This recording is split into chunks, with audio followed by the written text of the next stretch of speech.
Hello दोस्तों, नमस्कार। मैं भी एक आप सभी का एक बार फिर से बहुत बहुत स्वागत करता हूं आपके अपने इस यूट्यूब परिवार में। तो साथियों, आज के इस सेशन में डिस्कस करेंगे आर्मी अग्निवीर एग्जाम 2025 के लिए फुल मॉडल पेपर डिटेल के साथ में, जिसमें सामान्य ज्ञान के 15 प्रश्न, सामान्य विज्ञान के 15 प्रश्न, गणित के 15 प्रश्न, रीजनिंग के 5 प्रश्न, यानी जीके का 15 प्रश्न, साइंस के 15 प्रश्न, मैथ के 15 प्रश्न और रीजनिंग के 5 प्रश्न, यानी जो आपका आर्मी का ऑफिशियल पूरे 50 प्रश्नों का पेपर होता है, बिल्कुल साथ ही उसके आधारित पे आज हम लोग फुल मॉडल पेपर को डिस्कस करने जा रहे हैं। तो ये सेशन आप सभी लोगों के लिए अति महत्वपूर्ण होने वाला है, क्योंकि पेपर से पहले एक मॉडल पेपर हल करना आपको बहुत जरूरी होता है। तो आज हम फुल मॉडल पेपर को डिस्कस करेंगे, वो भी डिटेल के साथ में। तो चलिए दोस्त, इस सेशन को स्टार्ट कर लेते हैं। तो देखते हैं लास्ट में आप सभी का कितना स्कोर बनता है पूरे 50 प्रश्नों में से।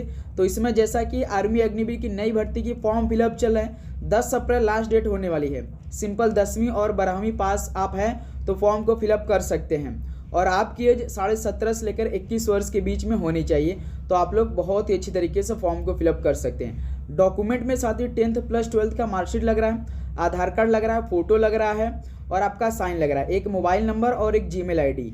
बस ये आपका सभी वैलिड होना चाहिए, सही होना चाहिए। तो फॉर्म आप बहुत अच्छी तरीके से फिलअप कर सकते हैं। ओके दोस्तों, आज की सेशन में आर्मी का ऑफिशियल पेपर की तरह एक हम लोग पेपर को डिस्कस करेंगे, जो कि डेली क्लास शाम को 6 PM पे मिलती है, जो कि डेली हम आपको क्लास प्रोवाइड भी करते हैं इसी टाइम। तो चलिए इस सेशन को स्टार्ट कर लेते हैं। तो आप लोग अधिक से अधिक स्कोर करने का प्रयास करेंगे। ओके दोस्त, तो आज का पहला प्रश्न देखेंगे, निम्नलिखित में से किस राज्य से होकर चंबल नदी बहती है? तो बताइए, किस राज्य से होकर चंबल नदी बहती है? छत्तीसगढ़, महाराष्ट्र, बिहार या मध्य प्रदेश से? तो चंबल नदी की बात करेंगे तो ये मध्य प्रदेश से बहती है। मध्य प्रदेश से विंध्य पर्वत से निकलती है। ये विंध्य पर्वत से निकलती है और उत्तर पूर्व दिशा की ओर बहती है। दिशा आपसे पूछेगा कि चंबल नदी किस दिशा में बहती है मध्य प्रदेश में, तो उत्तर पूर्व दिशा की ओर बहती है। और इसके अलावा यह राजस्थान प्लस MP के बीच में सीमा को भी बनाती है। और उत्तर प्रदेश में, जो उत्तर प्रदेश राज्य है, इसमें यमुना नदी में जाकर मिल जाती है। आपसे पूछेगा कि उत्तर प्रदेश में किस नदी में जाकर मिलती है, तो यमुना नदी में जाकर मिलती है। ये भी बात आपको मालूम होना चाहिए। जैसे छत्तीसगढ़ में कौन कौन सी नदियाँ बहती है, तो जो मेन नदियाँ, इसमें महानदी है पहला छत्तीसगढ़ में जो कि बहती है, और एक इंद्रावती नदी यहीं से बहती है, इसको भी आपको मालूम होना चाहिए। प्लस एक और नदी है जो कि मांड नदी है, जो मांड नदी है ये भी छत्तीसगढ़ में ही बहती है। इसके अलावा महाराष्ट्र राज्य में कौन कौन सी नदी बहती है? मेन जो है गोदावरी, जो कि भारत की सबसे बड़ी प्रायद्वीपीय नदियों में से एक है। गोदावरी नदी ये महाराष्ट्र में बहती है, और तापी नदी भी यहीं से बहती है, महाराष्ट्र से। ये भी बात आप पॉइंट्स नोट करेंगे। और पैनगंगा भी महाराष्ट्र राज्य से बहती है। और बिहार में तो कई सारे नदियाँ हैं जो कि बहती है, जैसे कि पहले तो फेमस गंगा नदी यहीं से बहती है, और घाघरा नदी भी यहीं बहती है, प्लस गंडक नदी भी यही बहती है, आपको मालूम होगा। इसके अलावा जो सोन नदी है और महानंदा नदी है, ये सब कहाँ से बहती है? बिहार नदी से बहती है, जो कि प्रमुख नदियाँ हैं। ओके दोस्तों, चंबल नदी कहाँ पे बहती है? मेन ये मध्य प्रदेश में बहती है।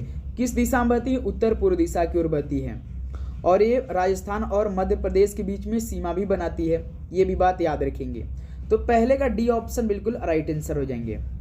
चलिए नेक्स्ट अगला सवाल देखते हैं। क्वेश्चन नंबर 2, आनंदपुर साहिब निम्नलिखित में से किस राज्य में स्थित है? आनंदपुर साहिब निम्नलिखित में से किस राज्य में स्थित है? तो ये पंजाब राज्य में स्थित है।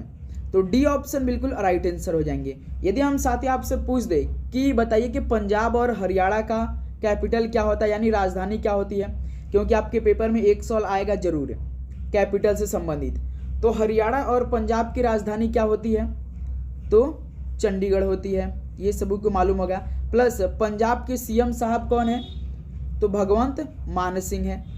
वर्तमान में कौन क्या है? एक CM से भी आपके पेपर में सवाल आने वाले हैं। तो पंजाब की CM कौन है? भगवंत मान सिंह है। ये भी आप पॉइंट्स नोट करेंगे। प्लस साथ ही हिमाचल प्रदेश की कैपिटल राजधानी क्या होती है? तो शिमला होती है। उसके बाद अरुणाचल प्रदेश की क्या होती है? ईटानगर होती है, ईटानगर होती है। हरियाणा क्या होती है? तो भाई चंडीगढ़ होती है। पंजाब की भी चंडीगढ़ होती है। ये सारे पॉइंट्स आप नोट करेंगे।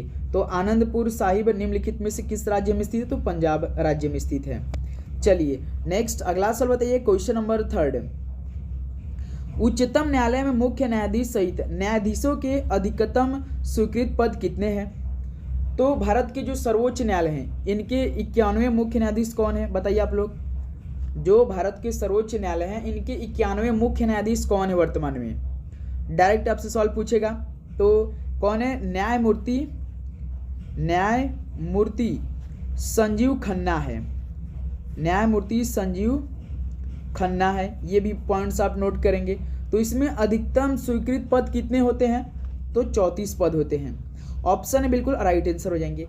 यदि हम आप सभी से पूछ ले कि आपको मान लेते हैं कि भारत का राष्ट्रपति बनना है, तो आपको कितना न्यूनतम वर्ष आपकी होनी चाहिए? बताइए। एक भारतीय नागरिक होना आवश्यक है यदि आपको भारत का राष्ट्रपति बनना है, लेकिन आपका मिनिमम एज कितनी होनी चाहिए? तो 35 वर्ष होनी चाहिए। ये बात याद रखेंगे। कितने साल के लिए होते हैं भाई? तो 5 सालों का इनका कार्यकाल होता है राष्ट्रपति का।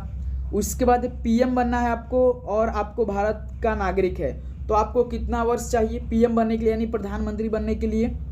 तो 25 वर्ष होना आपका बहुत ज़रूरी है। एक भारतीय नागरिक भी होना जरूरी है।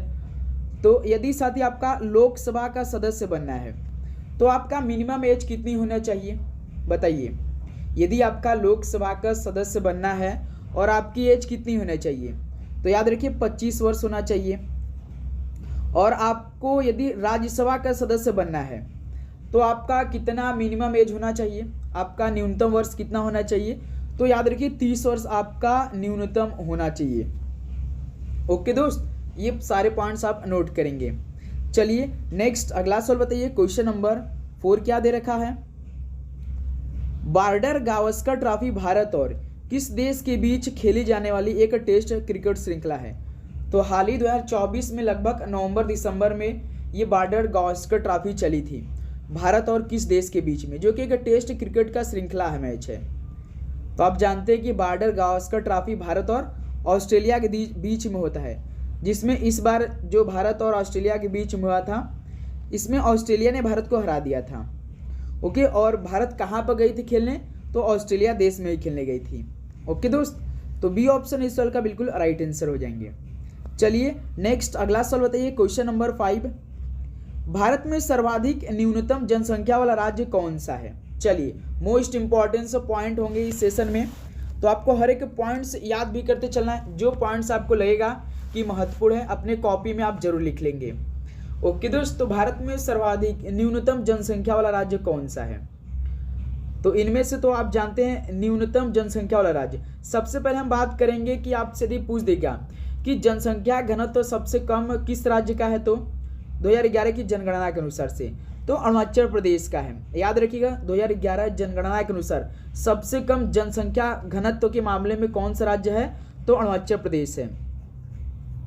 जनसंख्या घनत्व के मामले में सबसे कम वाला राज्य कौन सा भाई? अरुणाचल प्रदेश है। सबसे अधिक कौन सा है? सबसे अधिक कौन है? बिहार है।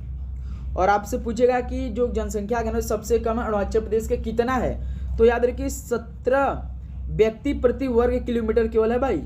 17 व्यक्ति प्रति वर्ग किलोमीटर केवल है। और बिहार का सबसे अधिक है, ये भी पॉइंट्स आप नोट करेंगे। और दूसरे पे कौन सा है जनसंख्या घनत्व के मामले में? दूसरे पे वेस्ट बंगाल है, ये बात याद रखेंगे। दूसरे का वेस्ट बंगाल है। तीसरे पे है केरल राज्य है। केरल राज्य साक्षरता के मामले में पहले नंबर पे है। 2011 की जनगणना के अनुसार सबसे अधिक साक्षरता वाला कौन सा राज्य है?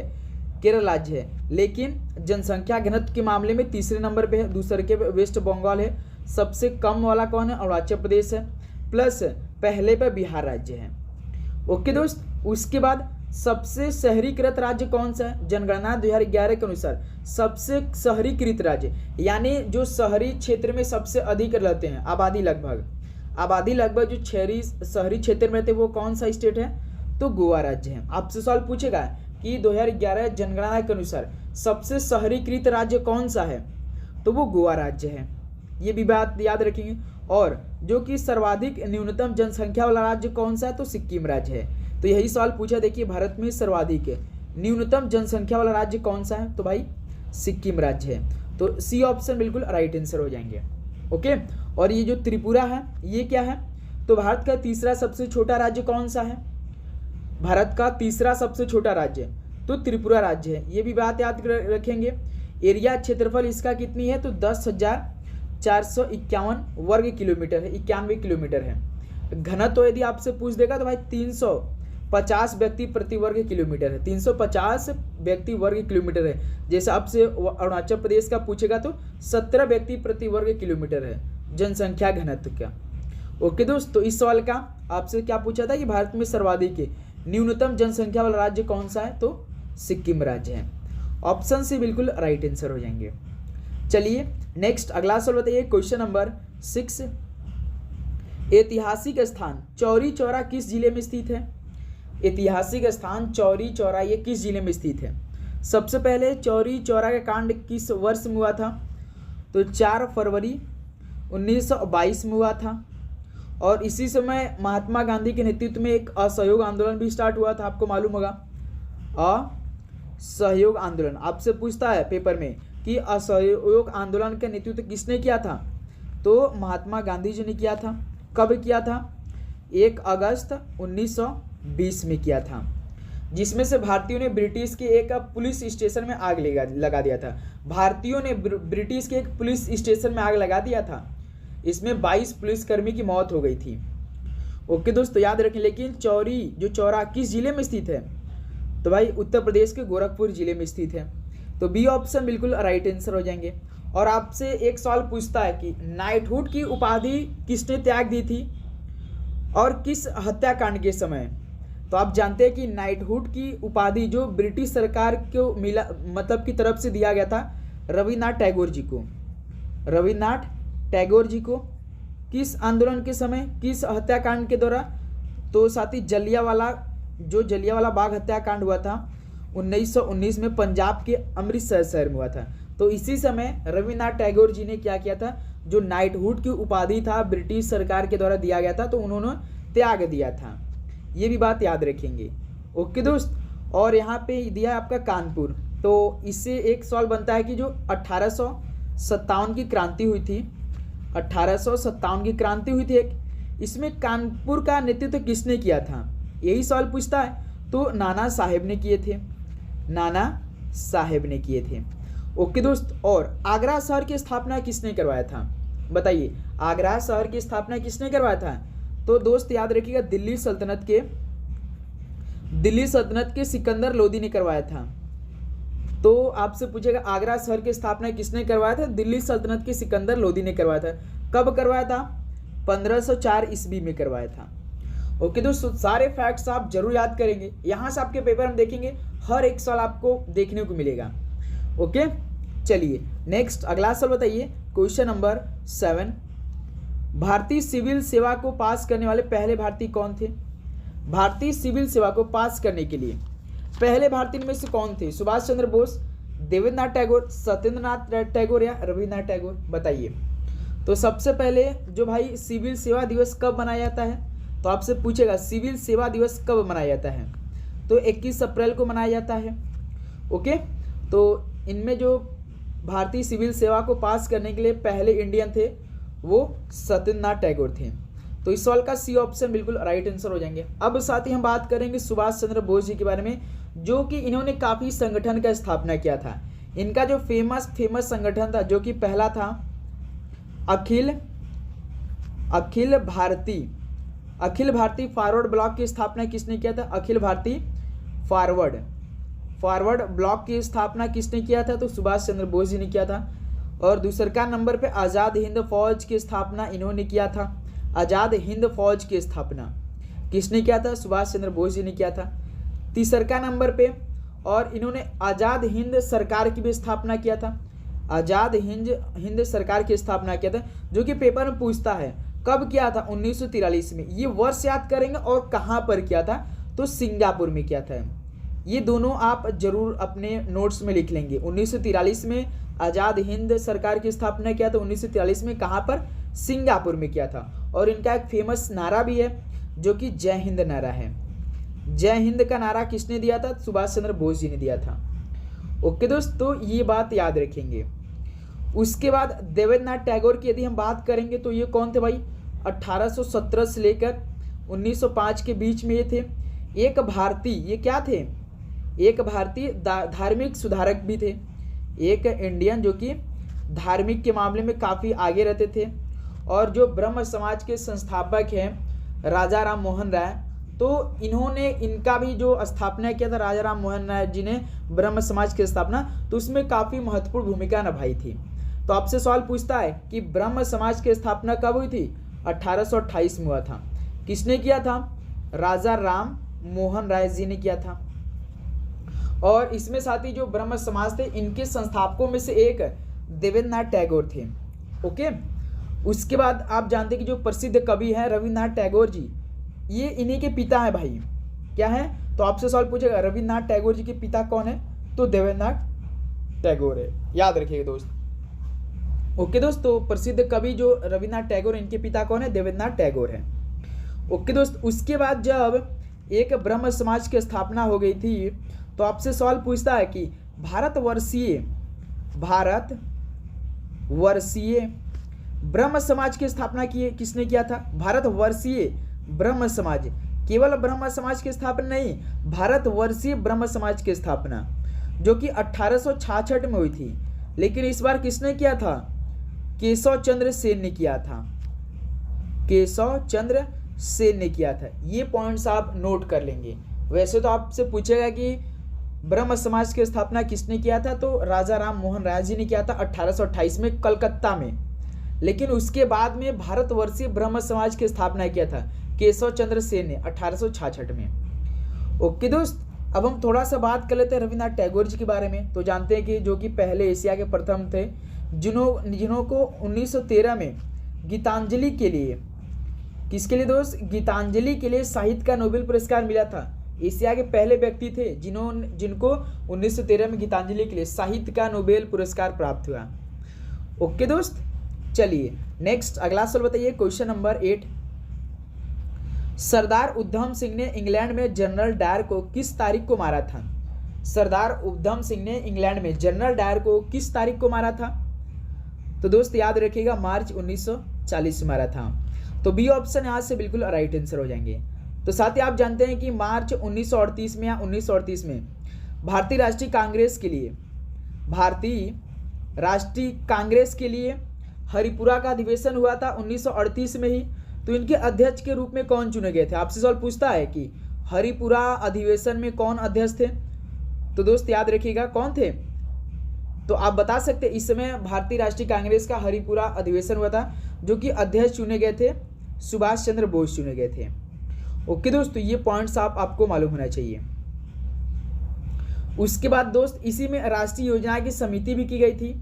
जो राष्ट्रीय योजना समिति थी इसकी स्थापना भी 1938 में ही की गई थी, जब भारतीय राष्ट्रीय कांग्रेस के लिए हरिपुरा में कांग्रेस का अध्यक्ष चुने गए थे सुभाष चंद्र बोस, जो कि 1938 में।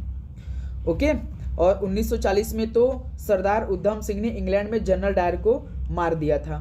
प्लस 1942 में क्या हुआ था भाई? भारत छोड़ो आंदोलन यानी क्विट इंडिया मूवमेंट हुआ था।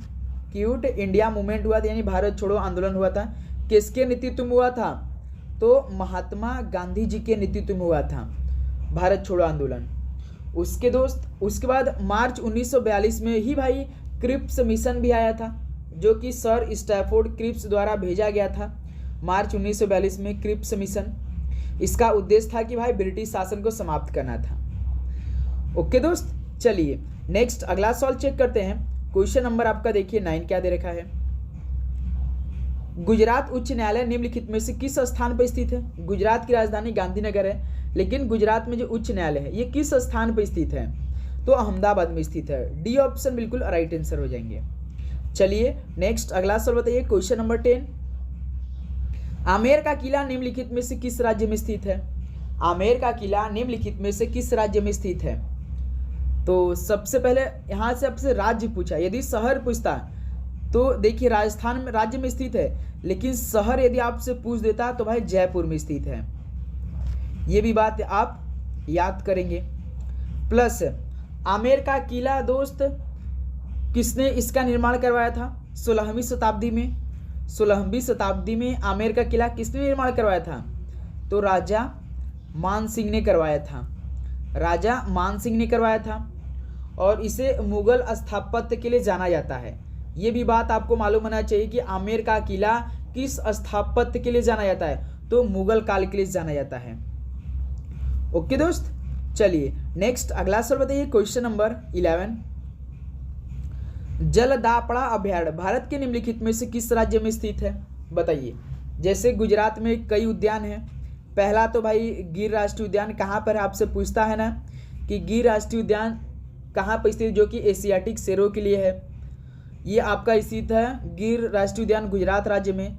और एक गुजरात में स्थित है जो कि बरड़ा, ये भी कभी कभी पूछ देता है, बरड़ा वन्यजीव अभयारण्य कहाँ पे स्थित है, तो भाई गुजरात राज्य में स्थित है। उसके बाद महाराष्ट्र में तो भाई कई जैसे राष्ट्रीय उद्यान है।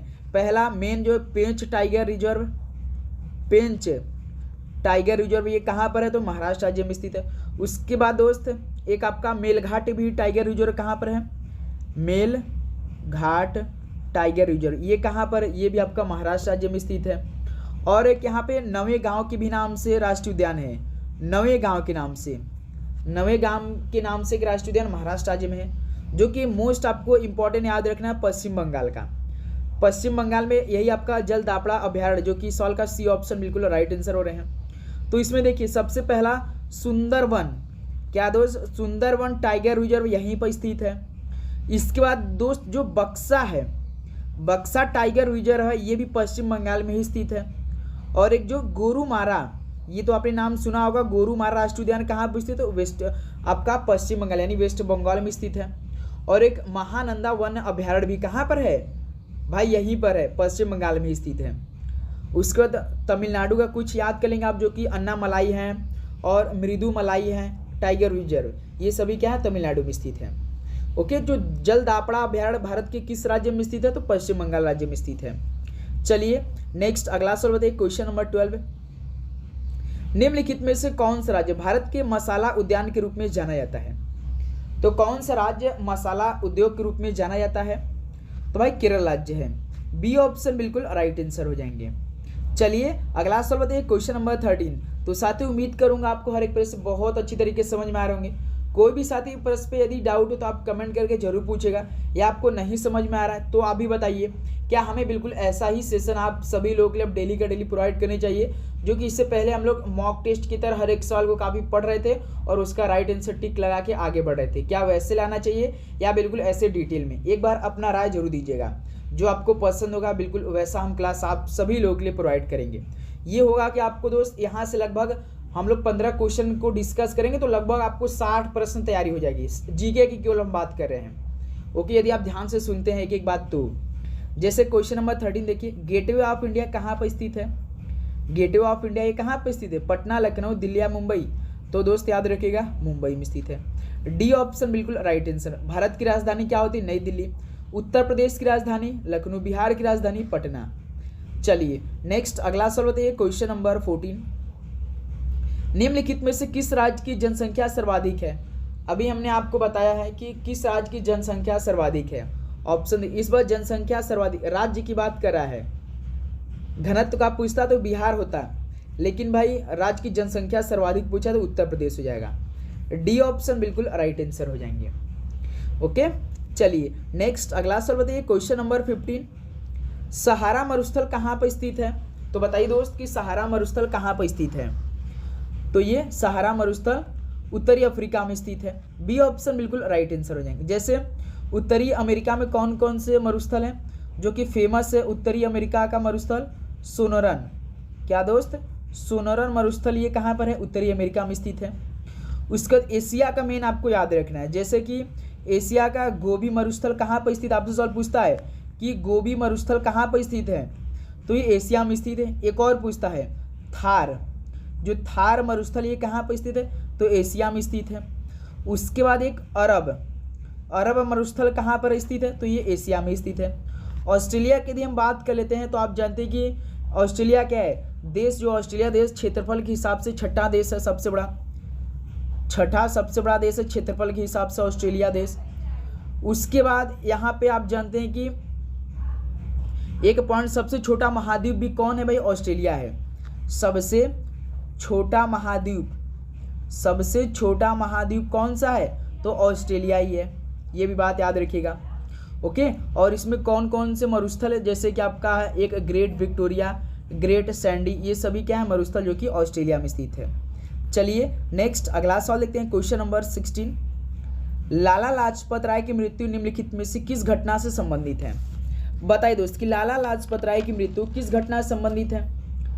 मोस्ट इंपॉर्टेंट सवाल मेरे दोस्त, तो ये किस घटना से संबंधित है भाई, याद रखिएगा, ये साइमन कमीशन संबंधित है। तो इस सवाल का क्या हो जाएगा, बी ऑप्शन बिल्कुल राइट आंसर हो जाएंगे। ओके दोस्तों, मोस्ट इंपॉर्टेंट सवाल, तो आपसे पूछेगा कि चौरी चौरा कांड कब हुआ था? 4 फरवरी 1922 को हुआ था। साइमन कमीशन कब आया था मेरे दोस्त, ये बता सकते आप लोग? तो 1928 में भारत में आ गया था, 1928 में भारत में आया था। लेकिन आपसे ऐसे भी सवाल पूछेगा कि ब्रिटिश सरकार द्वारा इसे कब पारित किया गया था, किस वर्ष में? तो ब्रिटिश सरकार द्वारा 1 साल पहले यानी 1927 में इसे संवैधानिक रूप से पारित किया गया था, लेकिन 1928 में भारत आ गया था, जो कि असफल हो गया था, ये काम नहीं आया। ओके दोस्त, ये भी आप मोस्ट इंपॉर्टेंट याद रखिए। और असहयोग आंदोलन कब हुआ था? तो भाई ये 1 अगस्त 1920 को हुआ था। किनके नेतृत्व में? महात्मा गांधी जी के नेतृत्व में हुआ था। ओके दोस्त, असहयोग आंदोलन जो कि 1 अगस्त 1920 में हुआ था। चलिए नेक्स्ट अगला सवाल बताइए, क्वेश्चन नंबर 17। सबसे पुराना वेद कौन सा है? बताइए सबसे पुराना वेद कौन सा है? संगीत का वर्णन किस वेद में है? तो भाई सामवेद में। सबसे पुराना वेद इसमें ऋग्वेद है। डी ऑप्शन बिल्कुल राइट आंसर हो जाएंगे। चलिए नेक्स्ट अगला सवाल बताइए दोस्त, question number 18। East India company के आगमन के समय भारत का शासक कौन था? तो ईस्ट इंडिया कंपनी की स्थापना कब हुई थी, भारत में कब आया था भाई? तो 31 दिसंबर 1600 में भारत में आ गया था ईस्ट इंडिया कंपनी। उसमें भारत का शासक जहांगीर था। ओके दोस्त, और उसके बाद इन्होंने जब भारत में आए 31 दिसंबर 1600 में, तो इन्होंने जो पहला अपना काम स्टार्ट किया था सूरत से स्टार्ट किया था। जो अपनी पहली कंपनी बैठाई थी इन्होंने सूरत कंपनी, जो कि सूरत बंदरगाह में अपना काम स्टार्ट किया था। बंदरगाह जो कि जहाज से आए थे उन्होंने। ओके दोस्त, ये भी बात याद रखेंगे। चलिए अगला सवाल बताइए, क्वेश्चन नंबर 19। जापान की राजधानी क्या होती है? जापान की टोक्यो, नेपाल की काठमांडू, पाकिस्तान की लाहौर। तो जापान की पूछिए तो टोक्यो हो जाएगा। ऑप्शन है बिल्कुल राइट आंसर हो जाएंगे। ओके चलिए नेक्स्ट अगला सवाल बताइए, क्वेश्चन नंबर 20। दक्षिण अफ्रीका के पहले अश्वेत राष्ट्रपति कौन थे? यानी अश्वेत, बताइए अश्वेत राष्ट्रपति कौन थे दक्षिण अफ्रीका के पहले? तो आप जानते दोस्त कि उसमें काफ़ी यहाँ पे भेदभाव होता था नेल्सन मंडेला जी को, तो इन्होंने यहाँ पे आकर काफ़ी बदलाव ला दिया था दक्षिण अफ्रीका में। तो बी ऑप्शन बिल्कुल राइट आंसर हो जाएंगे। चलिए नेक्स्ट अगला सवाल बताइए, क्वेश्चन नंबर 21।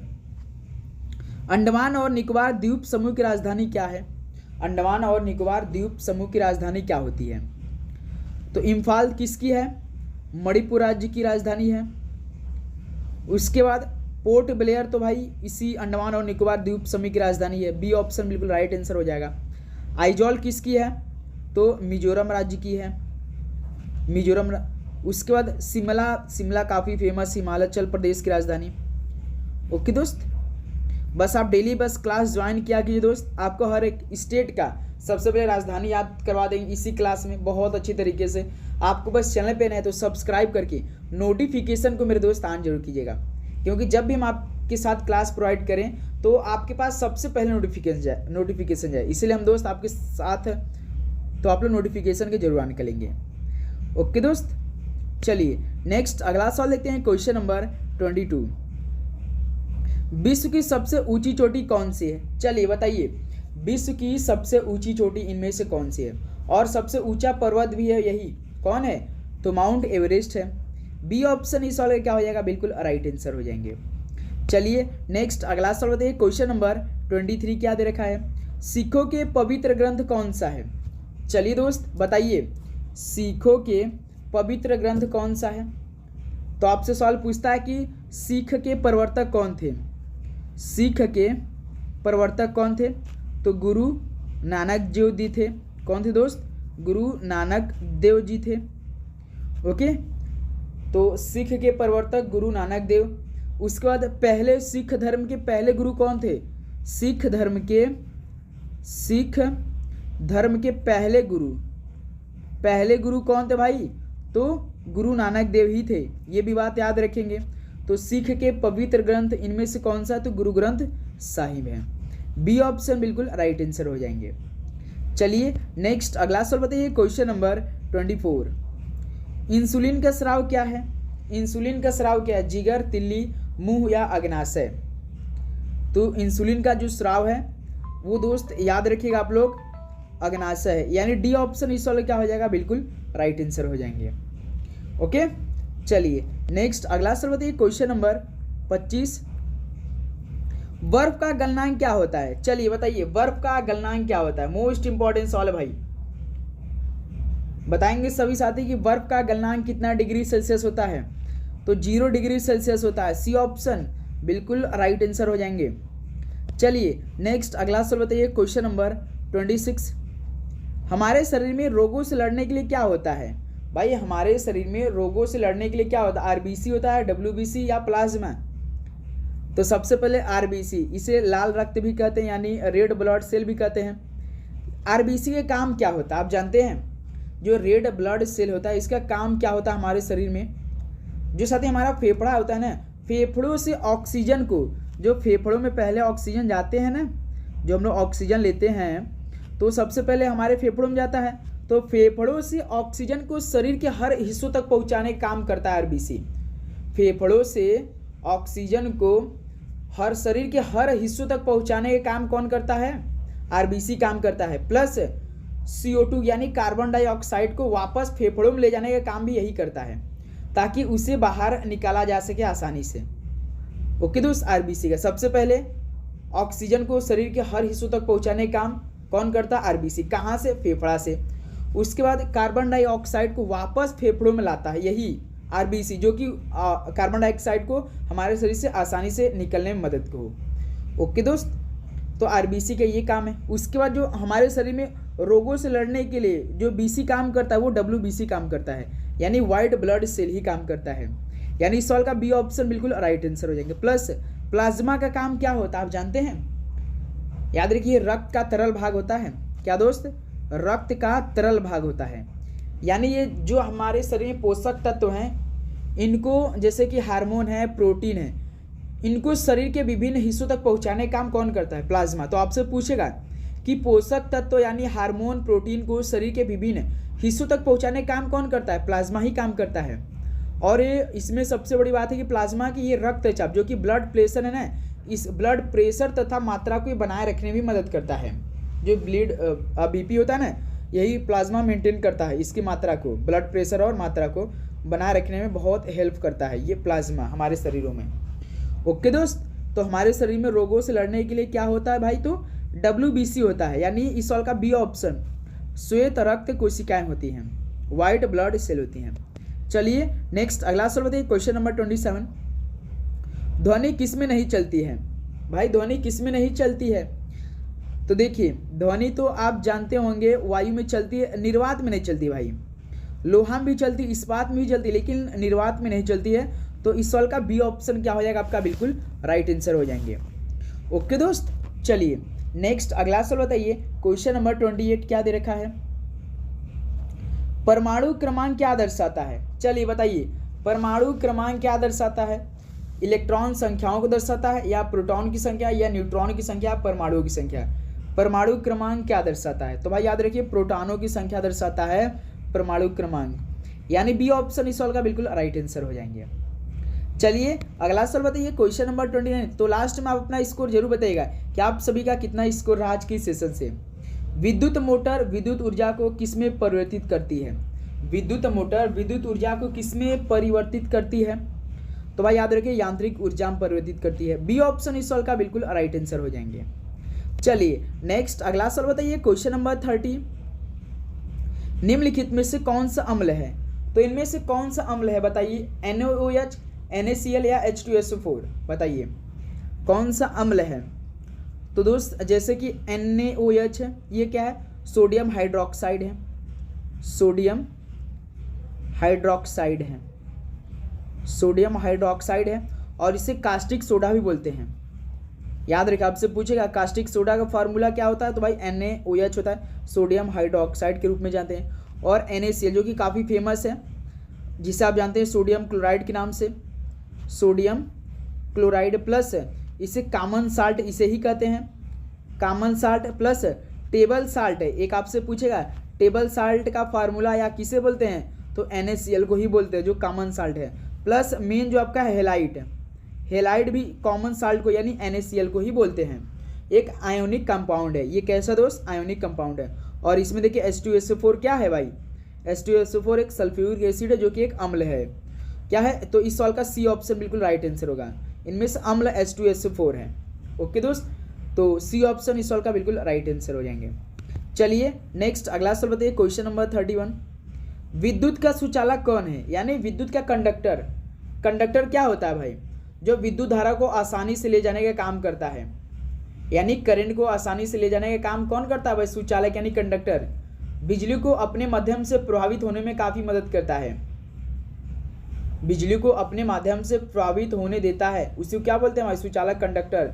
विद्युत करंट को आसानी से ले जाने का भी काम यही करता है। तो विद्युत का सुचालक इनमें से देखिए लकड़ी तो है नहीं भाई, क्योंकि लकड़ी में आप देखेंगे एक दूसरे तक करंट फ्लो नहीं होता है, प्लास्टिक में भी नहीं होता है, कागज में भी नहीं होता, तो भाई केवल तांबा जो कि कंडक्टर है, एक दूसरे तक करंट फ्लो हो जाता है तांबा में। डी ऑप्शन बिल्कुल राइट आंसर हो जाएंगे। चलिए अगला सवाल बताइए, क्वेश्चन नंबर 32।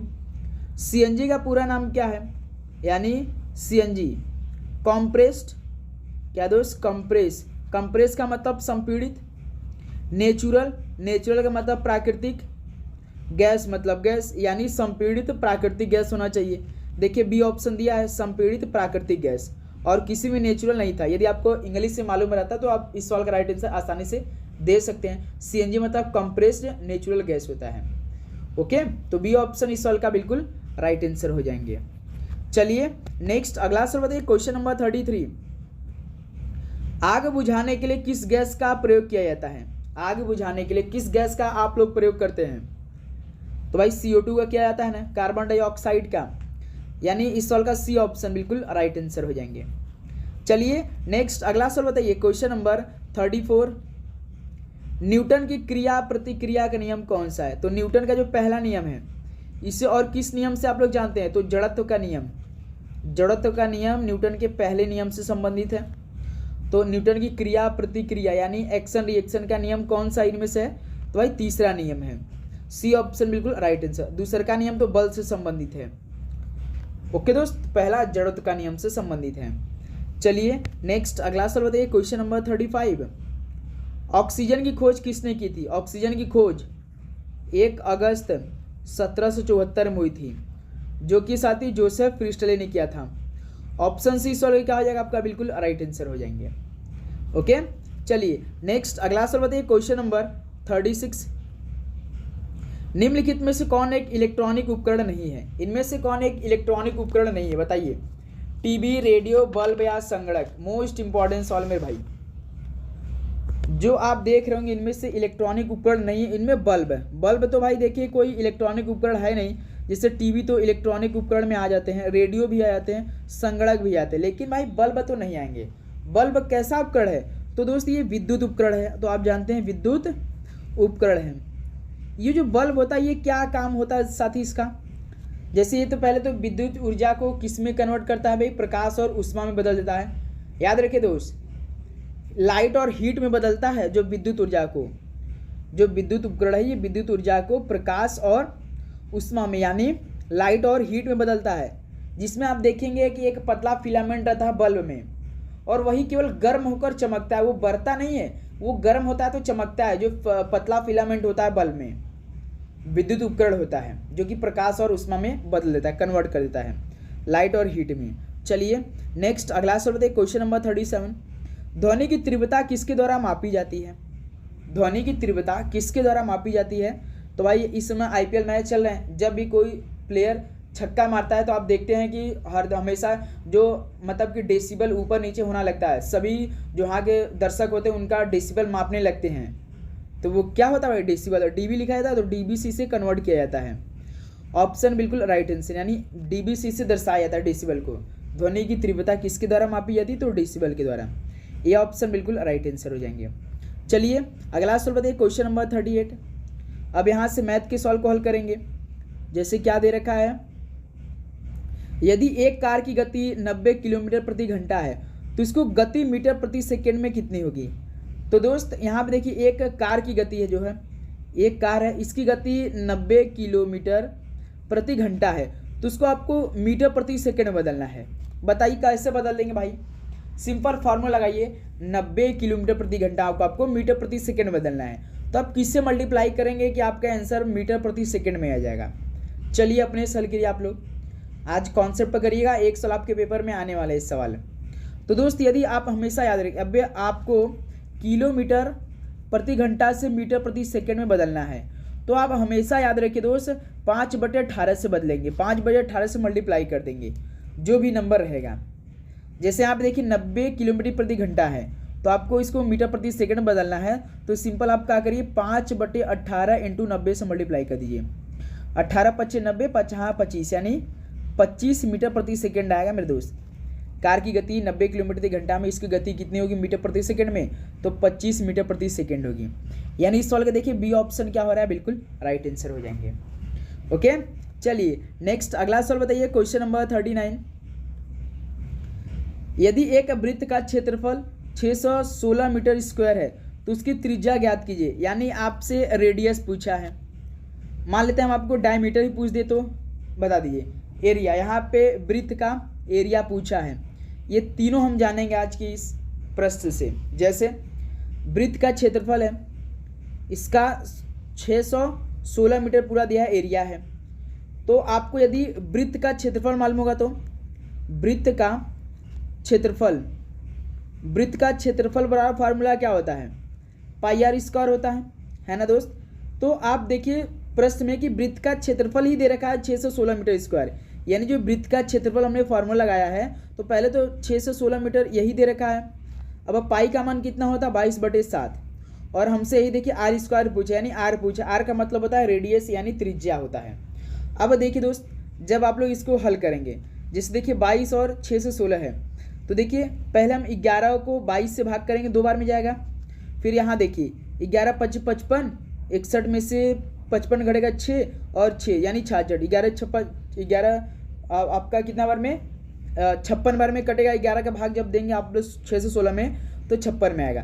फिर देखिए अभी 2 बाकी है, 2 का जब आप भाग 56 में करेंगे तो 28 बार में आएगा। फिर देखिए यहाँ से इस बार देखिए 7 का मल्टीप्लाई अब 28 में होगा। हमेशा याद रखिए दोस्त, जब भी नंबर मान लीजिए 6/4 है और इसके बीच में 36 बराबर 36 है, तो हमेशा याद रखिए ऊपर से ऊपर का भाग होता है। ऐसा नहीं कि दोस्त आप डायरेक्ट इसको मल्टीप्लाई करें, मल्टीप्लाई नीचे का नंबर से होता है। ओके दोस्त, जैसे देखिए वृत्त का क्षेत्रफल का फॉर्मूला क्या होता है मेरे दोस्त, πr² होता है। प्रश्न में आप देखेंगे तो वृत्त का क्षेत्रफल दे रखा है 616 मीटर, उसका तो पाई का मान यदि हम रखते हैं इसमें से तो 22/7 होता है, और r², यही हमसे पूछा r²। तो हमेशा याद रखिए दो चीज़, 22 और 616 इसमें भाग किया जाता है।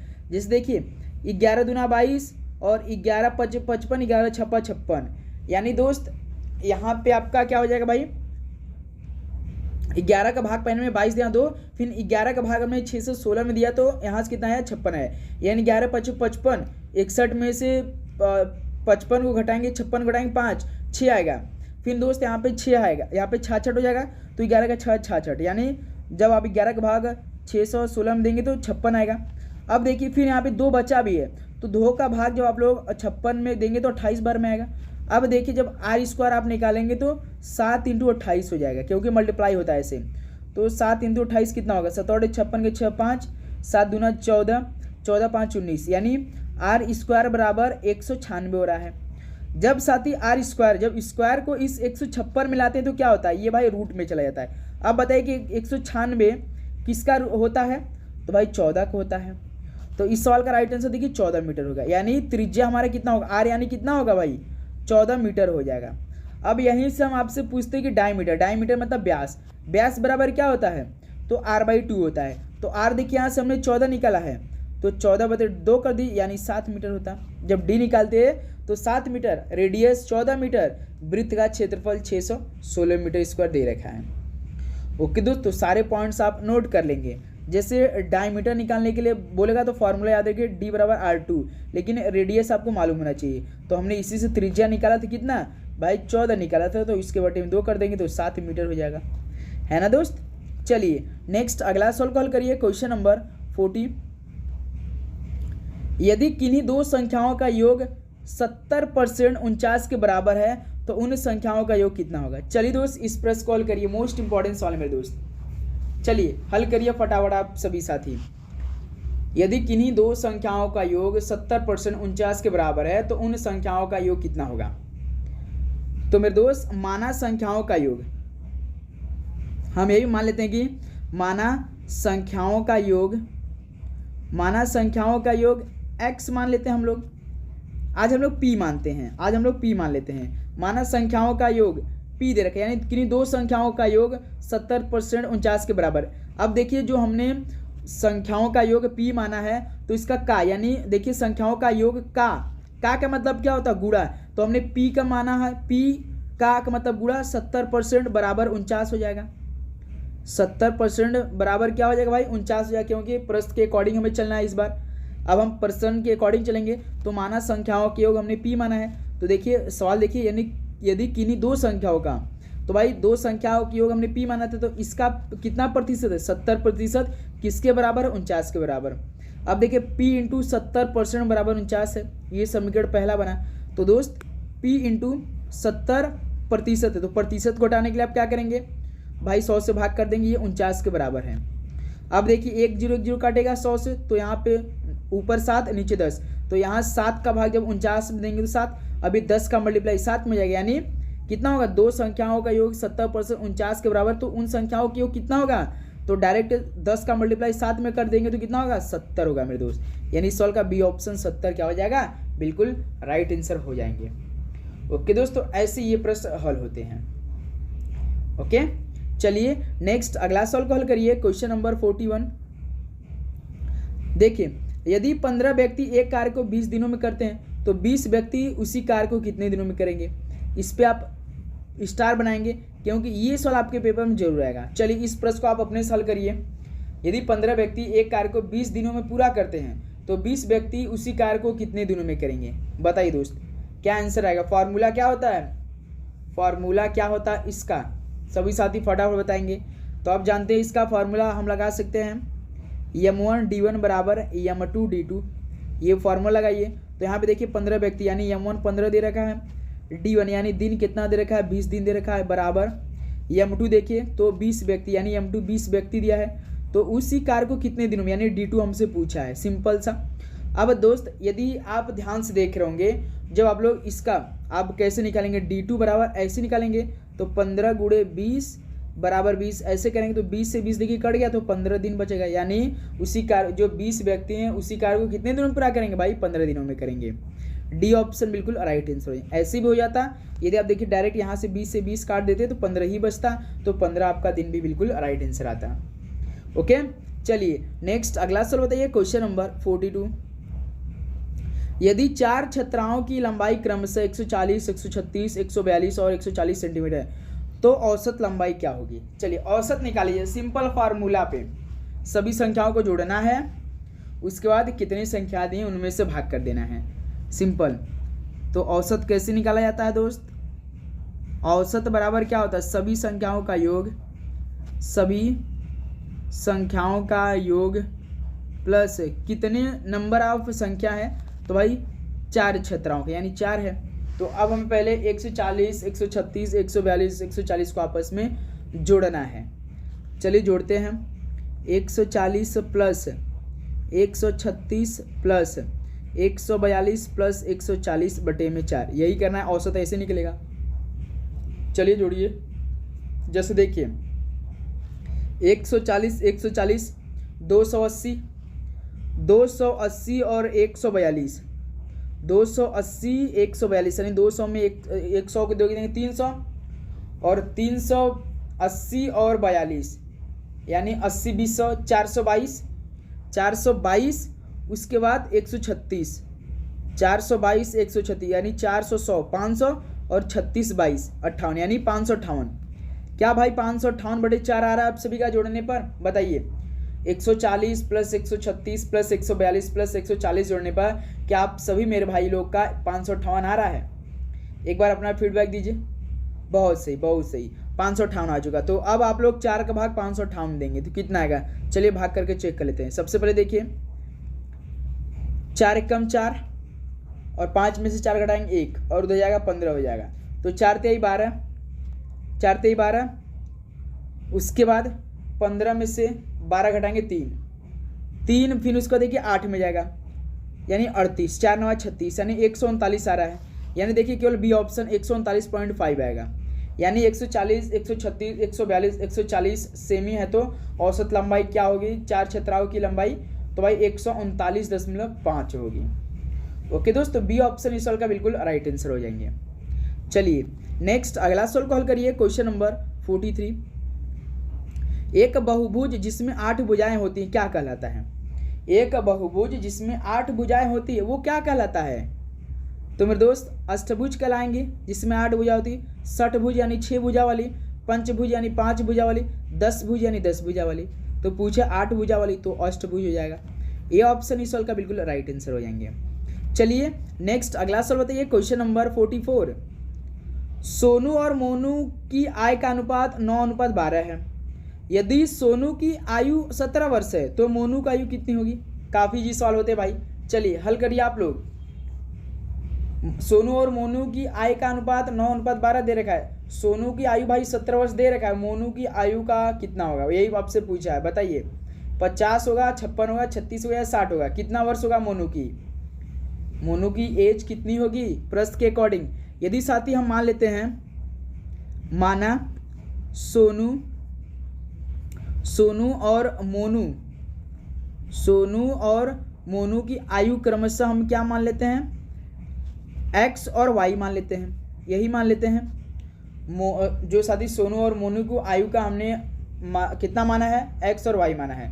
तो प्रश्न के अकॉर्डिंग चलेंगे तो भाई एक्स बटे वाई के रूप में हम कर सकते हैं 9/12 में, क्योंकि अनुपात 9/12 में भी कर सकते हैं, या अनुपात 1/1:2 रखा है तो 1/2 के रूप में भी आप लोग कर सकते हैं इसे, है ना। लेकिन यहाँ पे देखिए सोनू को तो हमने एक्स माना है और मोनू को वाई माना है।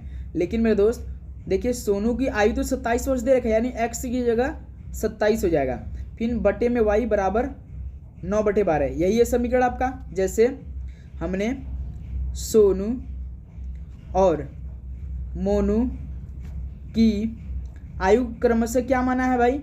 एक्स और वाई माना है। तो प्रश्न के अकॉर्डिंग जब चलेंगे हम लोग, प्रश्नानुसार जब हम चलेंगे तो एक्स बटे वाई बराबर 9/12 हम लोग कर सकते हैं, क्योंकि भाई अनुपात क्या होता है? बटे के रूप में होता है। तो उसी प्रकार दोस्त देखिए, लेकिन देखिए सोनू को आयु तो 17 वर्ष दे रखा है, यानी हमने जब सोनू को एक्स माना था तो एक्स की 27 हो जाएगा, 27 बटे वाई हो जाएगा और 9/12। अब इसको आपको हल करना है, जो आएगा वही क्या हो जाएगा भाई? मोनू की आयु हो जाएगी। अब देखिए आप यहाँ से कुछ काट रहे हैं, बिल्कुल काट रहे हैं। जैसे देखिए ऊपर का जब बराबर हो तो हमेशा देखिए ऊपर का हल होता है। 9 एकम 9, 9 3 27। अब ये क्रॉस मल्टीप्लाई कर दीजिए, y बराबर 36, यानी भाई मोनू की जो आयु होगी वो कितनी वर्ष होगी? 36 वर्ष होगी, यानी ऑप्शन सी। तो 44 का सी ऑप्शन क्या हो जाएगा? बिल्कुल राइट आंसर हो जाएंगे। ओके दोस्त, चलिए नेक्स्ट अगला सवाल कॉल करिए। Question number 45। 7/10 को प्रतिशत में बदलिए, 7/10 को प्रतिशत बदलना है तो 10 दहा में 100, 10 सत्ते 70। कितना सिंपल सवाल भाई। 7/10 को आपको प्रतिशत बदलना है तो सिंपल सा 100 से गुणा कर दिए, आंसर आ जाएगा। तो 7/10 × 100 कितना हो जाएगा? 70% हो जाएगा, यानी सी ऑप्शन इस सवाल का बिल्कुल राइट आंसर हो जाएंगे। चलिए नेक्स्ट अगला सवाल कॉल करिए। Question number 46। एक निश्चित कूट भाषा में यदि d बराबर 4 और n बराबर 19 है तो उस भाषा में एडियम कैसे लिखा जाएगा? चलिए दोस्त रीजनिंग के सवाल आप अपने हल करेंगे। d बराबर 4 और n बराबर 19 लिखा है, कैसे लिखा है? पहला नियम क्या है? तो आप जानते हैं d का स्थानीय मान यानी नंबर कितना होता है? 4 होता है, जो कि सिंपल जो अक्षर उसी का कोड क्या है। उसी प्रकार देखते हैं n का, जैसे a होता है n 1 और n होता है 14, d होता है 4। तो सबसे पहले हम क्या करेंगे? इन तीनों को जोड़ देंगे। देखिए 14 और 4 18 और 1 19, यानी भाई इसमें क्या किया? जो अक्षर दिया है ना सेम उसी का नंबरिंग करने के बाद आपस में उस नंबरों को जोड़ा है। तो पूछा कि इसका भाई एडियम को पूछा है, एडियम। देखिए ए होता है 1 नंबर, डी होता है 4 नंबर, एम होता है 13 नंबर। तो आपस में इसको जोड़िए, 1 4 5 और ये 13 18, यानी एडीएम का कितना होगा भाई 18 आंसर होगा। बी ऑप्शन इस सवाल का बिल्कुल राइट आंसर हो जाएंगे। ओके, चलिए नेक्स्ट अगला सवाल कॉल करिए, क्वेश्चन नंबर 47। एक लड़की एक पंक्ति में खड़ी है और ऊपर से उसकी रैंक 27 और नीचे से उसकी रैंक 5 है। पंक्ति में खड़े लोगों की कुल संख्या ज्ञात कीजिए। यदि साथी आपसे सवाल ऐसे पूछ दिया कि ऊपर से उसकी रैंक प्लस नीचे से उसकी रैंक, तो आप हमेशा एक ही फार्मूला लगाएंगे। आप क्या फार्मूला लगाएंगे? कुल संख्या के लिए, कुल संख्या के लिए आप फार्मूला क्या लगाएंगे दोस्त? याद रखिए, ऊपर से स्थान प्लस नीचे से स्थान -1, यही आप फार्मूला लगाएंगे। ऊपर से देखिए उसकी रैंक लड़की की 27 है, तो ऊपर से 27 लिख दीजिए, नीचे से 5 रैंक है तो 5 लिख दीजिए, इसमें -1 कर दीजिए। अब 27 5 को जोड़ दीजिए, 32 होगा, 32 में से 1 घटा दीजिए तो 31 होगा। यानी जो एक लड़की थी उसकी पंक्ति में खड़ी थी, ऊपर से उसकी रैंक 27 थी और नीचे से उसकी रैंक 5वीं थी, तो पंक्ति में खड़े लोगों की टोटल संख्या कितनी थी? तो भाई 31 हो जाएगी। तो ऊपर से स्थान प्लस नीचे से स्थान -1।